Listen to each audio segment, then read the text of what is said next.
This is the Dreamers Podcast, where dreamers share their stories to inspire you. Now, join host Joe Pardo as he interviews a dreamer who's living their dreams.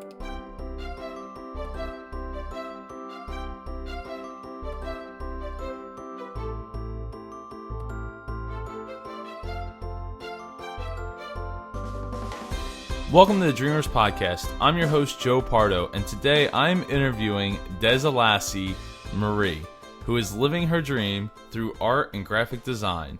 Welcome to the show, Dzhelasi. Hi, thanks for having me. Thank you for being a part of the show. I really appreciate you coming on. Why don't we get started by giving our audience a bit of your background? Okay, well, I'm a 31-year-old mom, graphic designer, and artist from New York. I work under the alias Dzhelasi Mari, and I've been doing so since about 2005. Started off with virtual gaming sites and moved my way up to potentially making my own business and getting my name out there freelance-wise. So what would you say inspires you? Freedom and expression, doing what I want. I think that drawing helps me relieve any stresses from the world, and finishing a piece gives me a sense of accomplishment. The fact that people like my work is an added bonus. I'm glad that I've had the time to manage something that I love and I can do as a career. How did this dream of drawing come about? It's pretty much my dad. He drew and created a lot of artwork and things like that. He worked as a pressman for a printing company. So one day around maybe fourth grade or so, I attended what was a Take Your Daughter to Work day. And he took me to the printing company, but unfortunately, he didn't let me really mess around with any of the machines because they were expensive and really messy. I didn't really want to mess with them anyway because the ink was very hard to take out of the clothes. So he pretty much just said, for the time to pass, just sit here on this computer and occupy yourself. And I saw some workers that he used to work with were doing some digital art on the computer. And from there, that was like my first experience with being interested in art software and digital art and design and things like that. So it started from there. And then when I got home, I'd press him like, Dad, you have to get me a computer. We have to do this. I want to do what the guys at your job does. And he's like, you don't want to do what I do? And I'm like, not really. It's too messy. I want to do the stuff that they're doing on the computer. So it went from there. He showed me some techniques that he used when he would do his paintings. And he taught me everything I knew, gave me the basis, and then I just went from there. So how was your dream of drawing and becoming an artist received by your family members? A lot of them didn't really like it. I mean, aside from my dad pushing me, my mom thought it was cool sometimes. She didn't want me spending all of my time drawing things and being in my own creative world. She wanted to set me up to be accomplished in the real world and felt that art really wasn't a niche for me. I guess it was harder for her and like my grandparents to understand that there can be a living made by art. And I wasn't on the computer just on random sites, not accomplishing anything. So it was hard for me to prove to them that doing something that I loved was going to be something that's beneficial for my future. I have 3 younger sisters.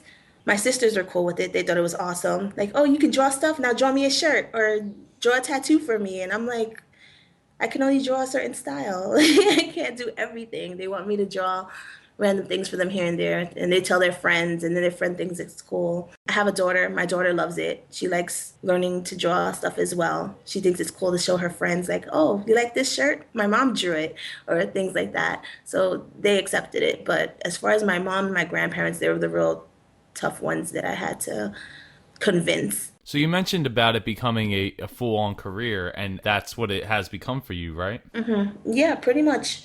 I freelance. I think it's better for me because, like I said before, I like doing what I want to do. So I feel like it gives me a lot of freedom to just draw when I want to, draw things that I want to do, make my own style, be my own person. I have a friend in Hawaii who, she's like a sister to me. She draws things as well. And like I can call her and we go back and forth as far as advice and pep talks and things like that. She teaches me her style and we go back and forth. I just pretty much had to learn to get my name out there and accept my style and what I did. You actually walked right into the next question, which is what steps did you take to get started? For me to get started, I actually was into a lot of virtual gaming sites, and I played a lot of games online where you would have this online community where you raise a virtual pet and you play games to take care of them and feed them and things like that. There was also contests that they had there.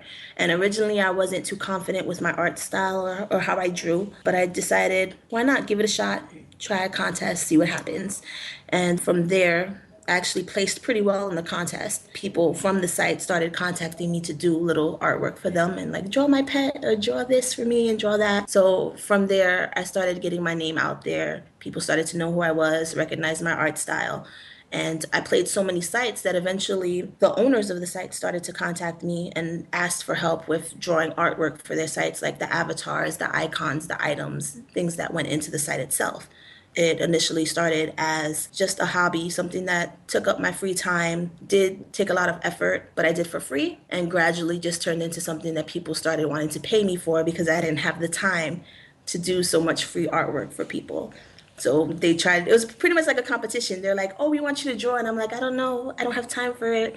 And then another person would be like, well, if you do my stuff, then I will pay you for it. And I'm like, wait, I can get paid for this stuff? This is great.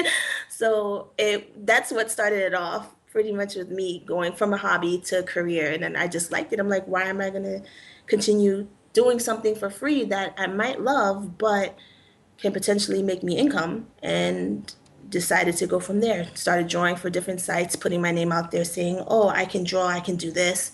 And then people just contacted me. A lot of networking, which is hard for me because I'm kind of shy.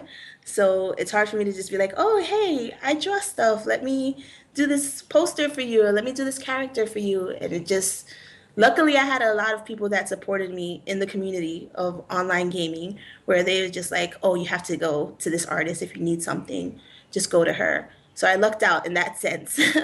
And the virtual gaming stuff progressed into my sister, Chris. She's like my PR person. She'll see something and somebody mentions anything about artwork or graphic design or needing anything, then she'll tell them about me and she'll publicize me.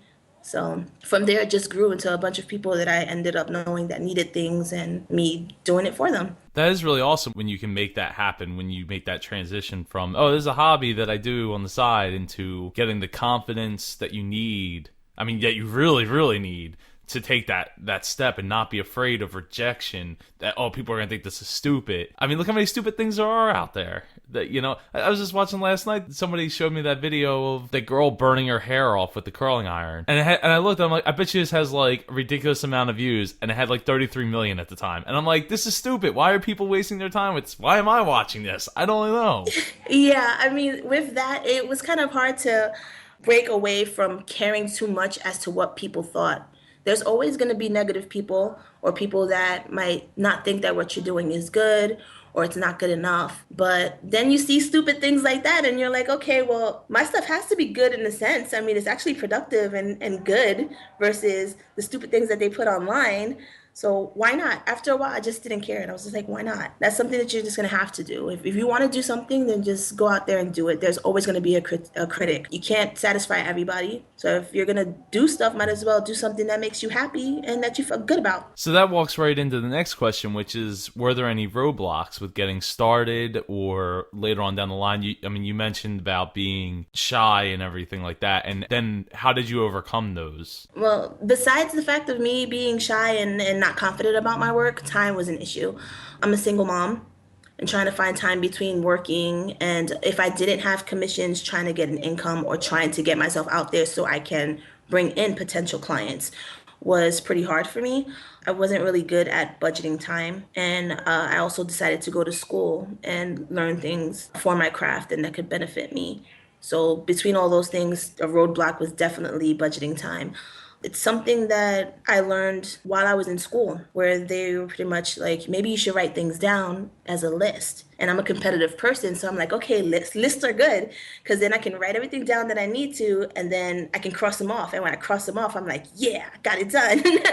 So it motivates me to do more things. So if I don't have a list, I'm probably, yeah, you'll always see me with a list. A list is something that helped me overcome that issue. As far as confidence, that grew over time. The more I practiced my artwork or my design style, and the more clients that I got, the more people that came to me, the confidence just built with the craft. The more that I felt comfortable with what I was doing and how I was doing it and improving, the confidence just soared. I've noticed that the more you feel comfortable about the things that you do, the better and easier it is to talk about it and get yourself out there. So I would say to overcome it was definitely practice, a lot of practice, and the people that surrounded me. I was lucky to have a stable and positive group of people that were around me. So if I did feel down about something, I can always go to them. Surrounding myself with a lot of creative people because you can feed off of each other, inspire each other, things like that. So that was another way for me to overcome the confidence issue. Yeah, the people you surround yourself is so imperative, especially when you're trying to do something that's not have a 9 to 5 job. Yeah. With that, you have to understand too, if you don't have a 9 to 5 job, then your income isn't stable. And it's only coming to you with the effort that you're putting in. So it's all about a hustle and trying to keep yourself going, keep yourself motivated. Because if you don't and you feel like you're in a hole, you're definitely not going to get any income, and that's going to be a problem. So in order for you to limit that, make sure that you keep motivating yourself, keep yourself with people that motivate you, do things that make you happy. Because I'm what I consider a temperamental artist. So if I'm in a bad mood, chances are I won't want to draw, or I'll draw and it won't look right, or I'll start to nitpick it and be a perfectionist, like an overachiever type of perfectionist where I won't be happy with that stuff. So I'll listen to music. Music helps me calm my nerves, and then I'll just draw stuff and gradually overcome that issue. So is there any parts of your dream that haven't quite worked out? Because I started off with virtual gaming, I originally wanted to make my own virtual gaming site, and I had the artwork for it and had staff. But the issue with that was I didn't know enough programming language for it. So it pretty much fell through. Anything else I'm still working on. I'm always trying to make things better, get out there more, practice with my confidence levels, try not to be as shy, meeting new people. I want to do a t-shirt line and apparel line, which is something that I'm working on now. I have some friends that do that as well, but that's all in due time. The dreams that I have for myself and for my craft, I try not to say that, oh, they're not accomplished or they didn't work out. I'm just feeling like I'm always working towards them. Not really making anything an obsolete, like I can't do it, but just always getting a lot of ideas and doing a lot of different things and keeping things moving forward as much as possible. Even small steps are steps towards what you're doing, you know, every day. You just got to take at least one step. Yeah, as long as I'm moving forward, then I'm in the right direction. If I stay still and don't do anything, then I'm definitely not going to get anything accomplished. So I try to do as many things as possible, even if it's little things, just to get some progression going. So if you were stranded on a deserted island with your family, what 3 things would you want to have with you? This question I was thinking about for a while. Like, I thought, 3 things, huh? I'm so indecisive sometimes. My family's already there, so I guess I have good structure as far as to continuing my artwork. And I can draw on the sand or something if worse comes to worse. So I would say my art supplies, which include my computer and my art tablet, because I would definitely need that. And if I have my computer, then I would need a strong and working Wi-Fi connection, or else I wouldn't be doing anything. And the third one, I would have to say chocolate. I like chocolate. It keeps me going. Let's go with chocolate. That sounds good. So my art supplies, a strong and working Wi-Fi connection, and chocolate, and I should be good. Awesome. So what do your dreams for the future look like? I want to get my own office because right now I'm working out from home, which is easy and saves me money. But I do want to start my own design firm with a friend of mine that I met when we were in school. So we're working on that. And like I said before, the clothing line and the apparel stuff is coming soon as well. Just trying to debate as far as to what target audience I'm going to be going for. Because I do a lot of K-pop things and K-drama, which is Korean dramas and Korean music that I'm really into right now. So I'm probably going to start off with that demographic. But I don't want to just do that. Like, I want to make sure that I have something that's stable and open enough to hit other targets as well. So, and besides that, just practicing and trying to get my art style to where I like it, keeping up with competitors, trying to get better every day. That's my future. That's my plans. So do you have any last thoughts to share with the audience? Well, hopefully I can inspire some future artists, regardless of what people think. You really just have to do what you like and do what makes you feel good. Practice, as cliche as it sounds, does make perfect. That was hard for me to accept, but it is true. The road can be frustrating at times, regardless or whatever you do decide to do. So try not to compare yourself negatively to other people. If you're going to compare yourself, do it as positively as possible. Make sure that it helps you strive a little bit harder for your goal and it's not discouraging. Not everyone can draw the same, so don't be upset or quit. Use this as motivation to find your unique style and your way of doing things. If you plan on doing this professionally, then you definitely need to make sure that you have a thick skin for it. Get yourself out there as much as possible using social networking, going on different art sites like DeviantArt is one that I use. Know your audience, know your competition, figure out what you want to do and what you're best at and make it work to your advantage. Don't undersell your worth. And sometimes when you freelance, it's hard to find a balance because some people that don't draw and want to work with an artist, they tend not to want to pay for the services, or it's hard to find a medium between the two of what they feel is what your art is worth and what you know your art is worth. So hopefully that they can realize and appreciate the time and effort that we do put into our pieces and enjoy them as well. That's it. So is there any websites you'd like to share with everybody? Yeah, most of my stuff can be found on www.dzhelasi.com. That's DZHELASI. Or you can reach me on Facebook on my fan page at facebook.com/dzhelasi.art. And Twitter is twitter.com/dzhelasi. Pretty much you can Google Dzhelasi. I'm everywhere. Well, thank you so much for coming on the show. I really appreciate it. Well, thank you again for having me. It was fun. Definitely. You're welcome to come back anytime. All right, let me know. I'll be here. Thank you for joining us for this episode of the Dreamers Podcast. Follow us on Twitter at Dreamers Podcast. Join us on Facebook at facebook.com/Dreamers Podcast. If you or someone you know would like to be a guest on the Dreamers Podcast, please send an email to j@jpar.co.